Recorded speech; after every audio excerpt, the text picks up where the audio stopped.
palleren vera settir fyrir daginn í dag. Langafríggjadagur. Jeg spyrje, tog ivist nekar pallar eller loikhus, eller mennesker roma tog, som verilig hendi henda daginn for mongon og sujan. Jeg vilt vi roma tog, og tog eisini torførst vi sette årade. Og palleren veri helt ikke setter av okkon, vit og askoar. Stora godommelige atlanen, sama vi hendingen noen langafríggjadag, det apríl, og så vekrar. Der gau tøyende, som til å få folk av gruslet hen.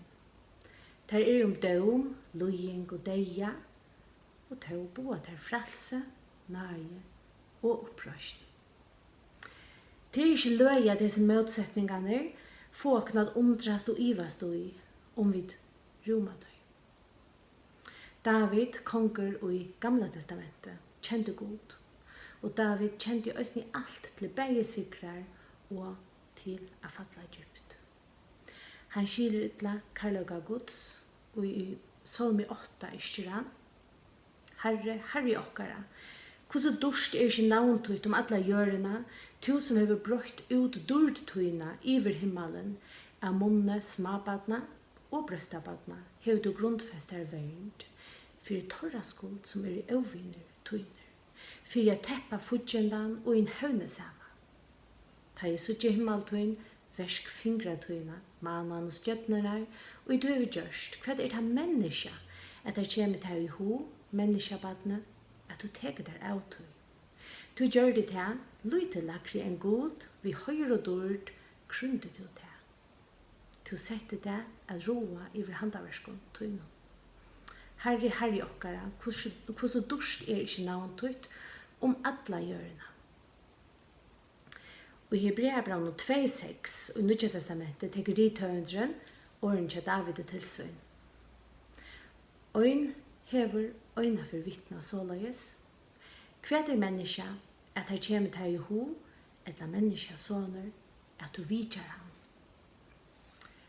Vid vera i minnenon i det, vidja av god. Vi minnast av god som gjørdes menneska, Jesus, kom okkon i ho.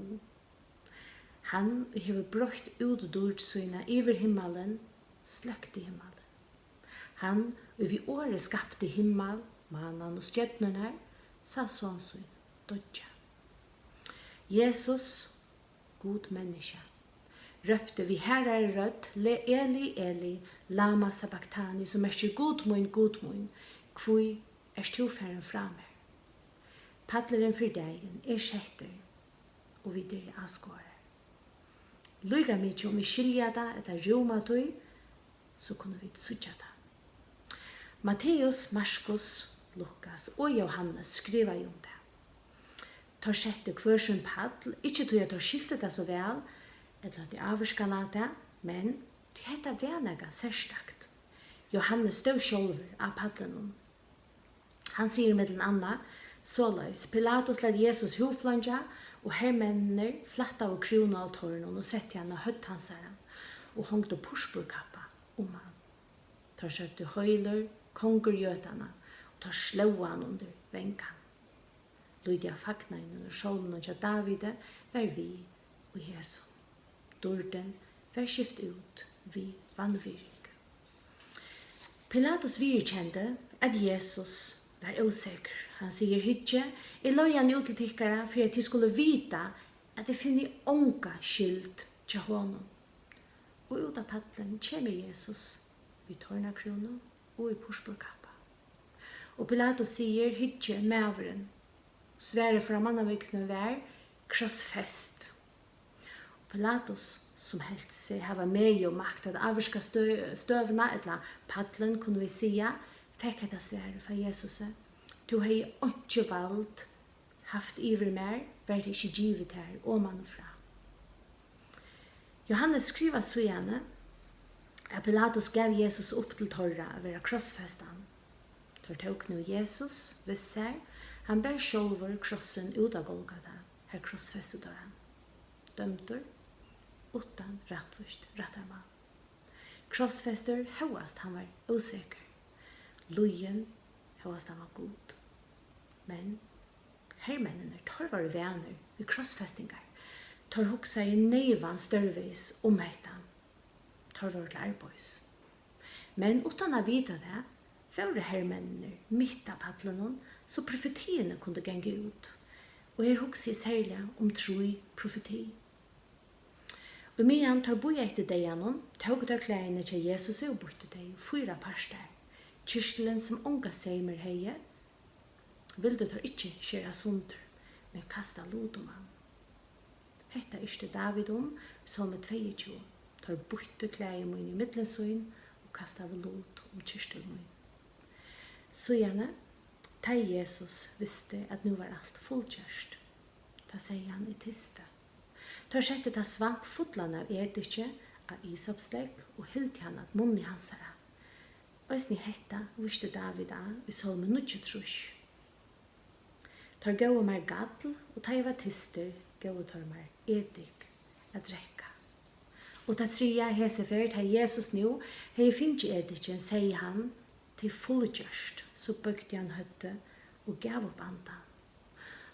Det var tilrøyngar daver, og tog bau jødaner Pilatus at bøynene, så at man skulle være bråten, så det gikk sin til skjøtare, så det finner likamene nyer av krossen.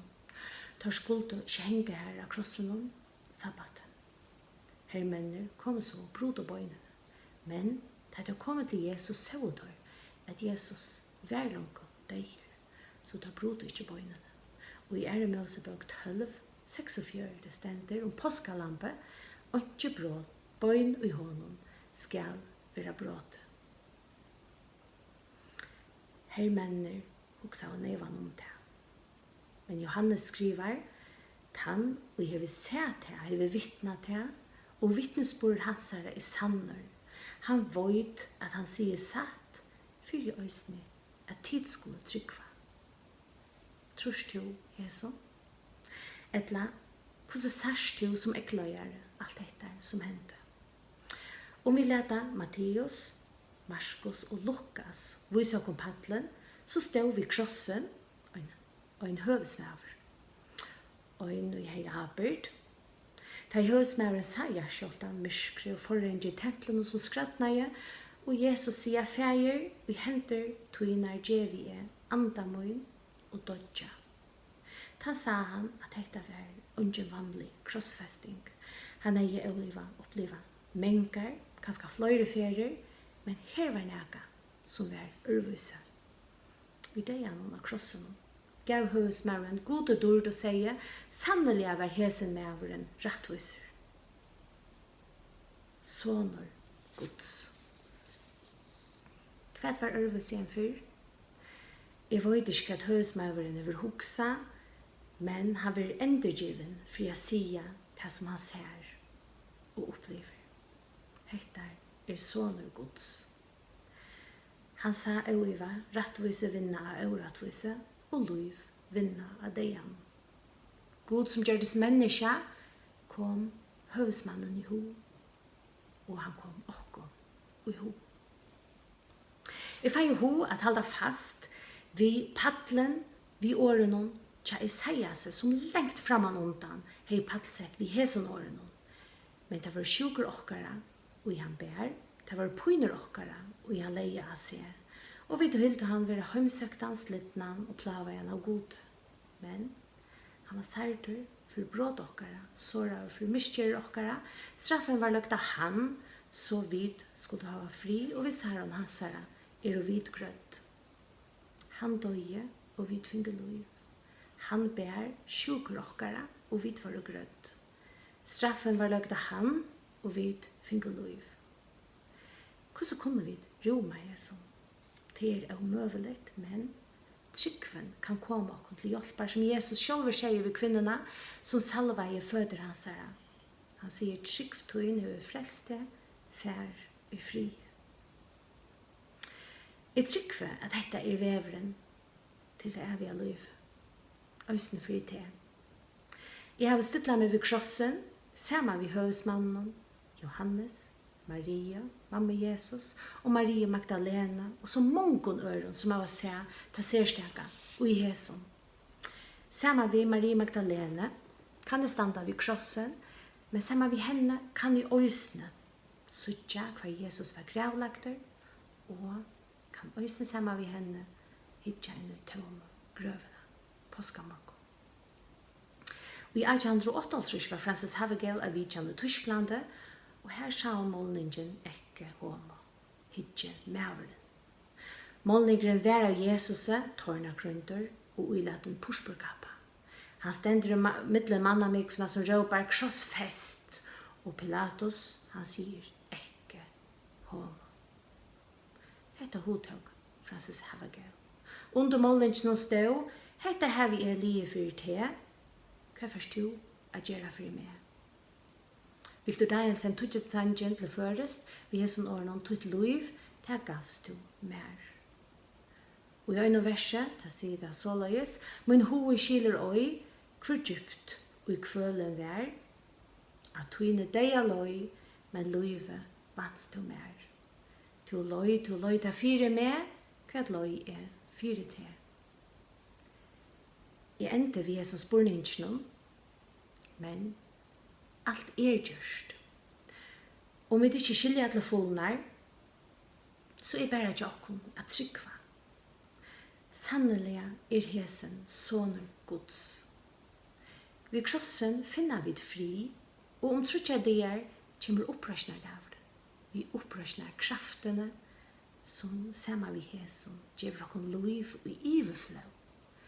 Tu så elskar jeg god høymen at han gav sånn inn i øynbarna, for jeg kvørt han som tror han ikke skal fortapast, men hava evigt liv.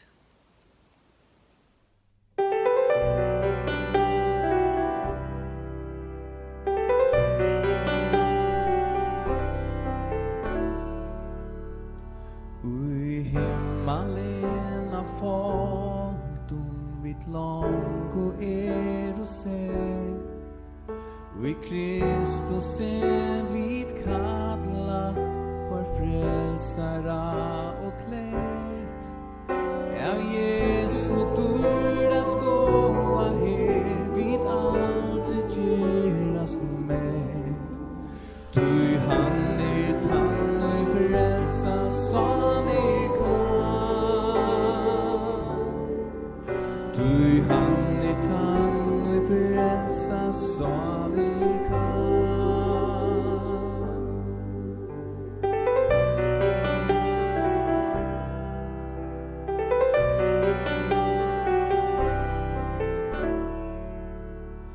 Du Guds rika nåd som fyre djävur synd och setor teg och i fralse och i myrskre trylpa blind.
Gåan dagen og gledelige postur.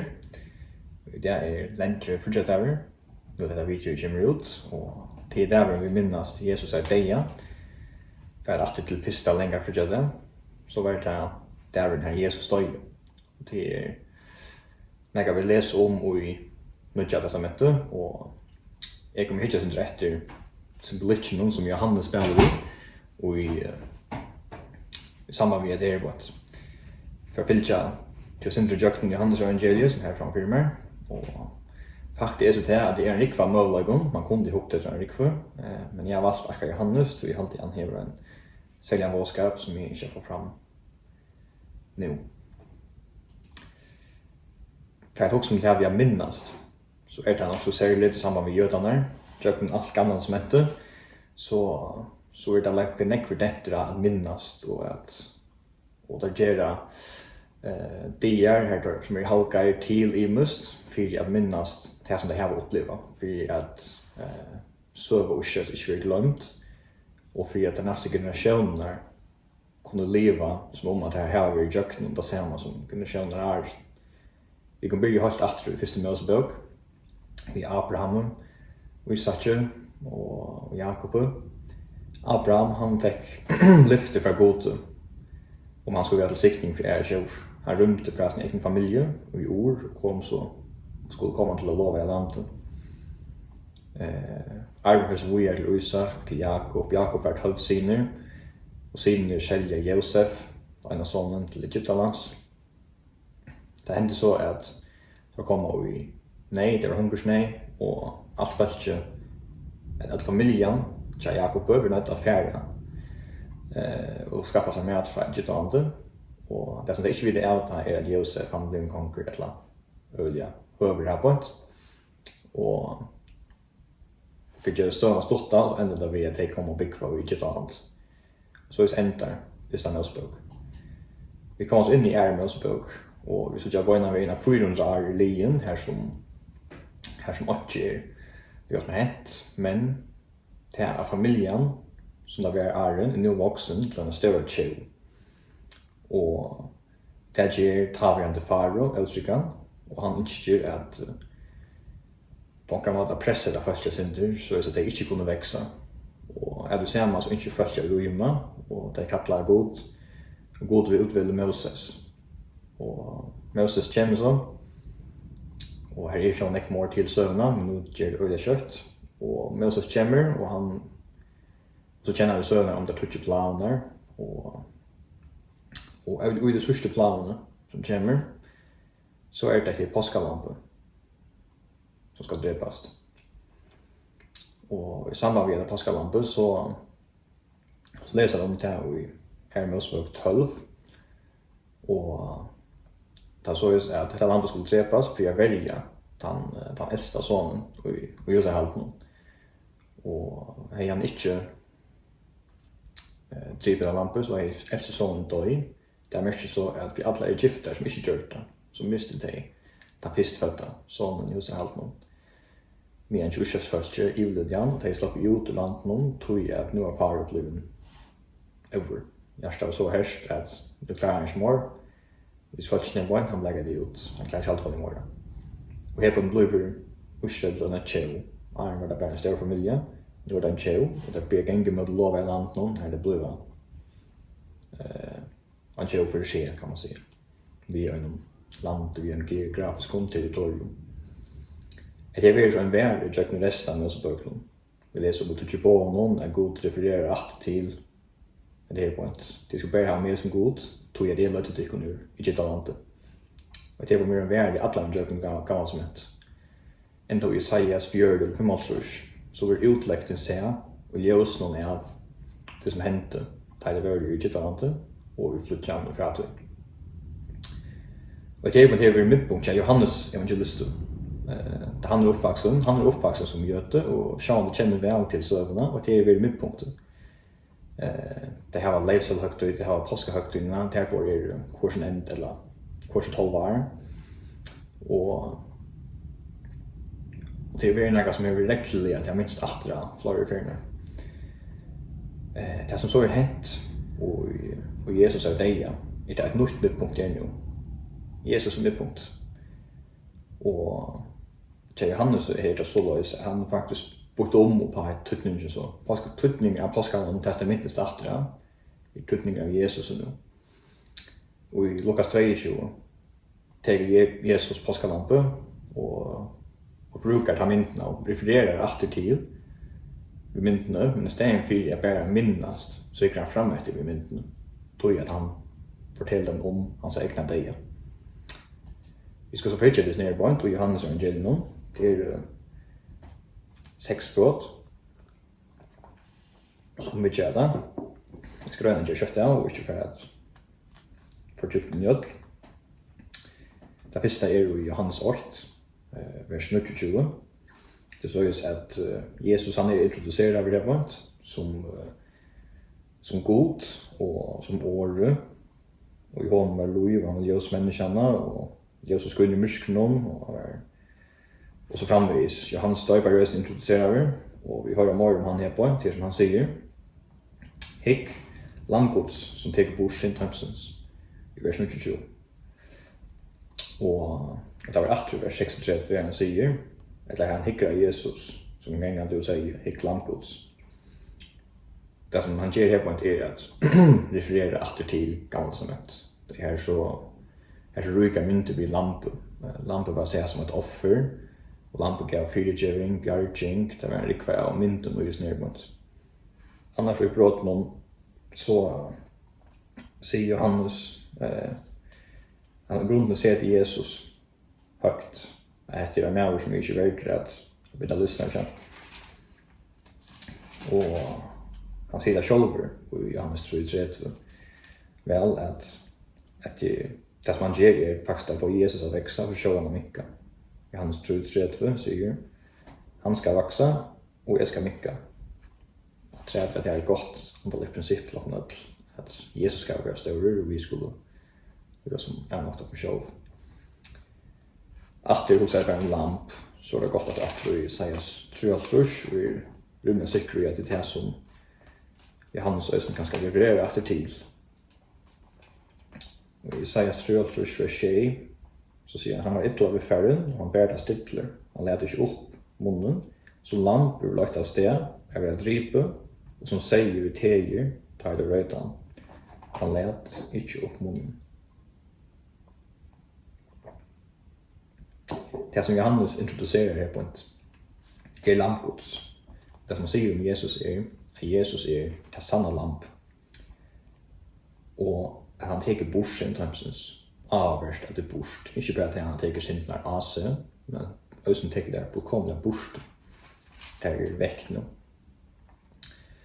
Och ska vi få göra i Johannes 2 så är det kapitel 2 och vers 13 och här stämta påskjöden av den där att du tror ju nämner han att han var nog i Jerusalem om påskarna.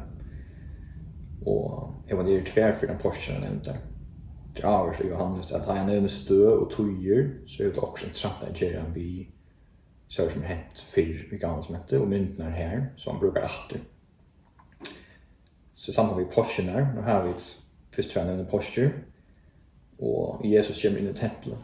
Han rotar templet och kastar säger nej och allan pengaväxel och allt kastar han ut.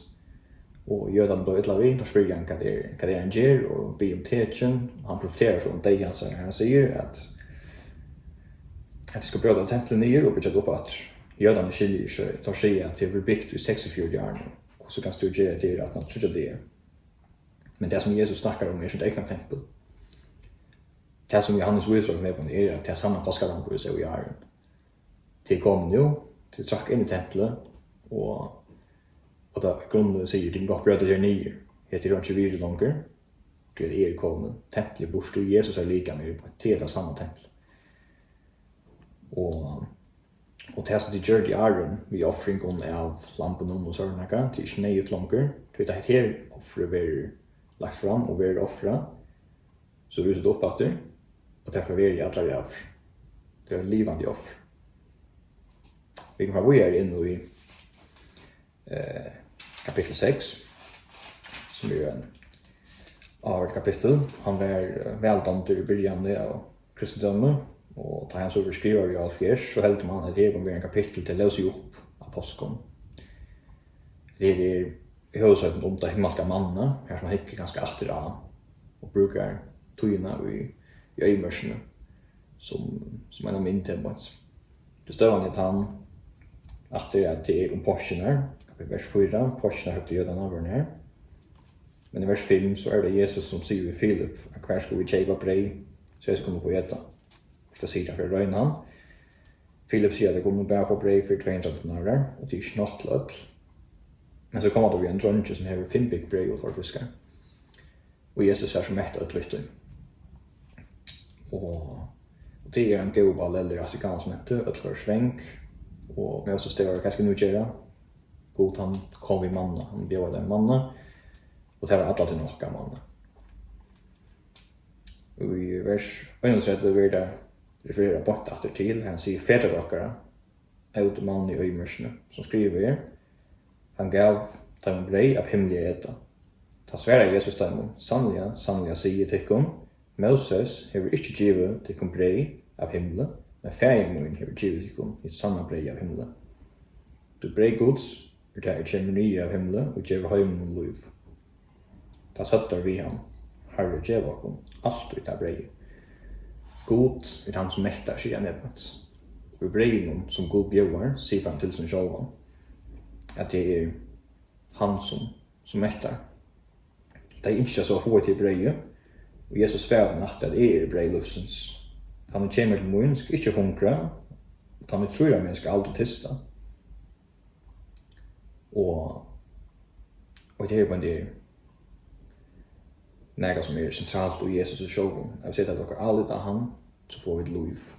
Jeg skal sikkert alltid i vers 8-4, han ender det grep om jeg sier, brei lufsens. Fætja dere er ut og manna i øymørsene, og døye. Men hetta breie, vi kjenner nye av himmelen, kunne detta, og det skulle ikke dødja. I vers 8. En altrus er i livande breie som kommer av himmelen. Etter nægra hesum breie skal han live i allar æver, og breie og edjeve er holdt mot. Det gjør vi for høymeren skal liva.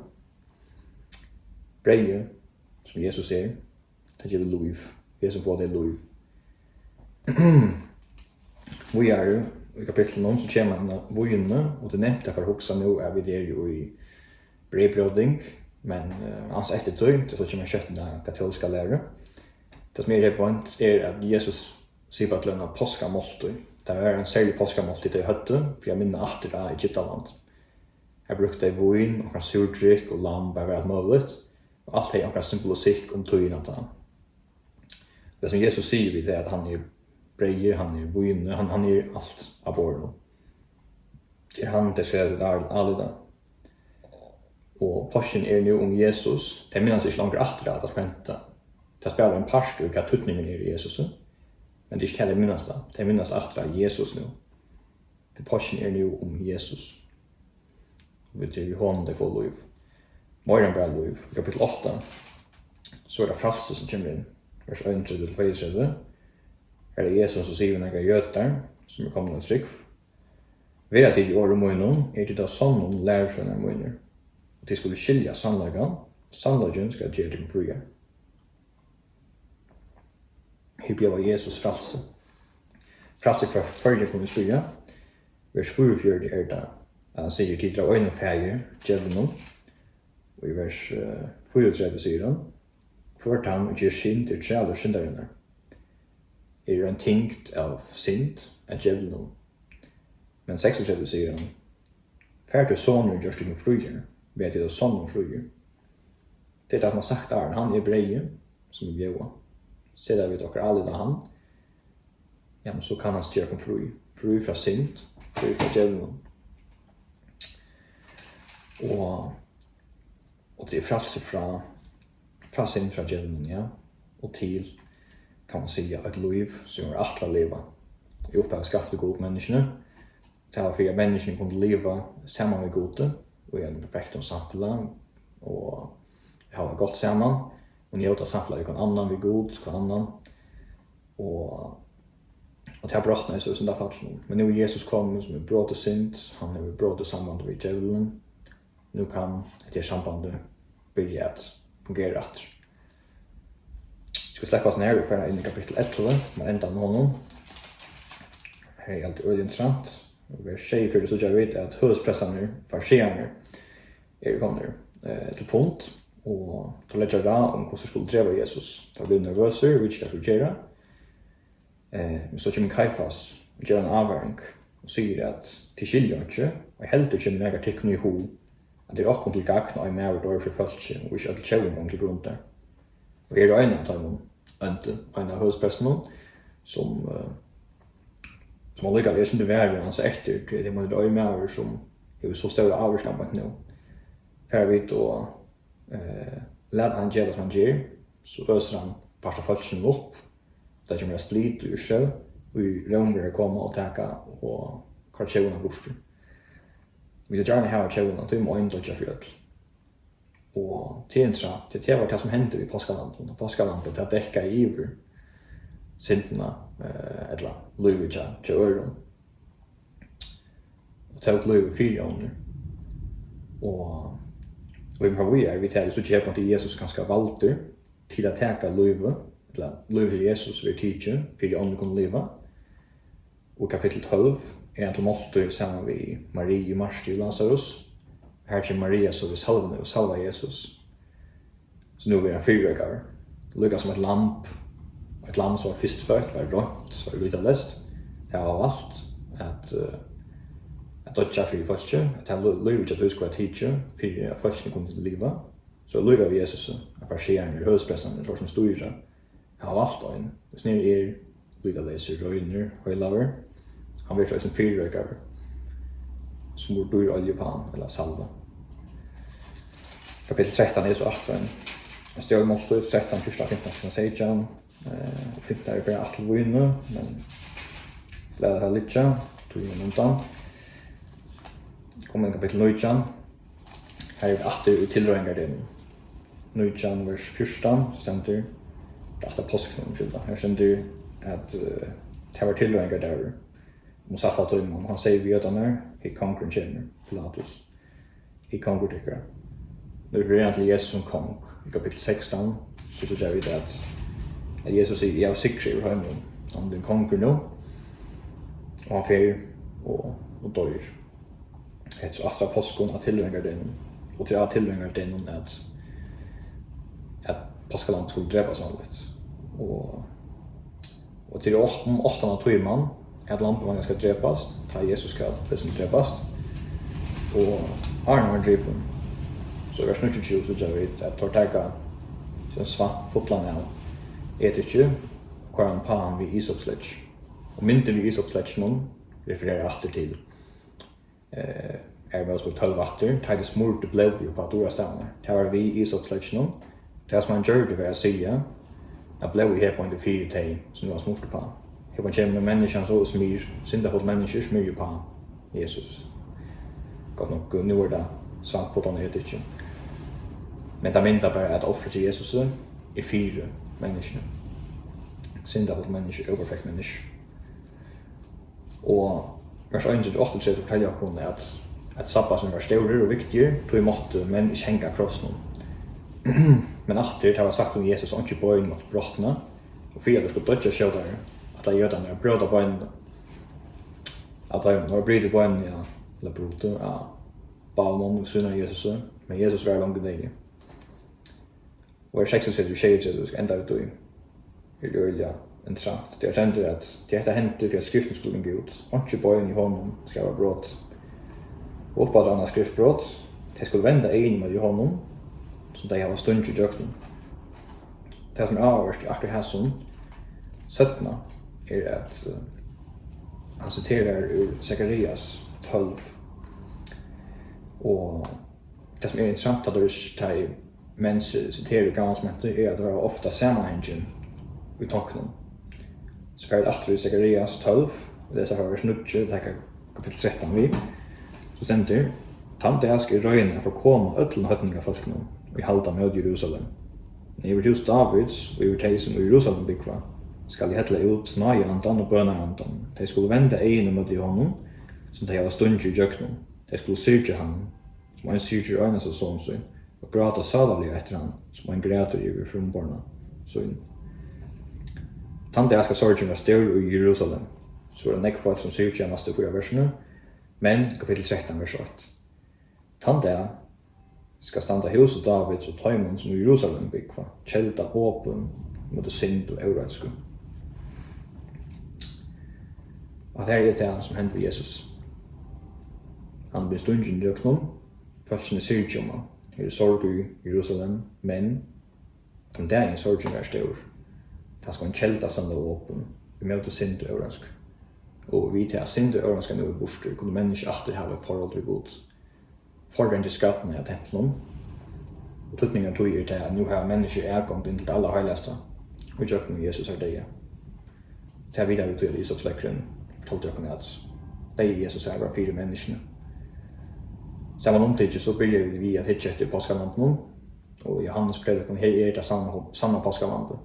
Flere for jøkken bøkene vi refererer etter til, og en klar nye stå er etter påskalampet er for jokken, og han var tidsen av altarum, altså påskalamp var tidsen av altarum. Og då ger han det sanna påskalamp. Han skal ta som påskalamp i æren, og det fram og møter. Jeg tror som jeg har nevnt nå, hva er mest der for jokken? Jo, det er Jesus som bjør fyrirgjøring, han bjør bjarging, jøkt noen offerdeia. Tempelet og alt det som tilhører du, vi ser kapittel 2, til nu Jesus er lika. Forrige skattnæge, man kan si at alt det som tempelet platt om på, det han platt gjør det her, til alt oppfyllt i Jesus nå. I stedet for alle det som skal gjøres der, så er det alle det som Jesus gjørt. Påskamåltøyen, for det er Jesus er alt som gjør det platt ikke atra.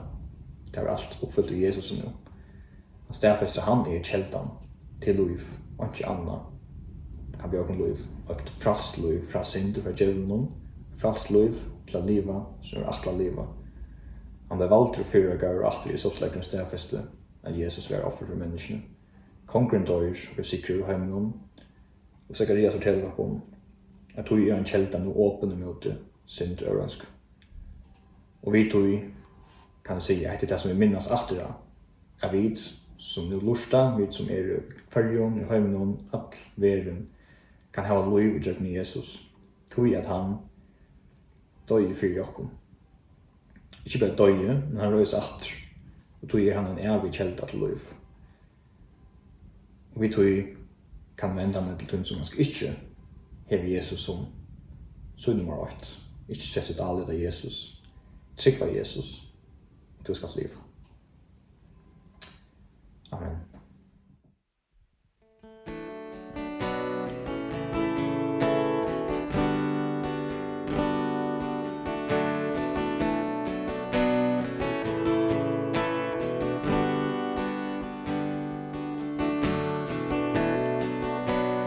Frelsare kom som en reistil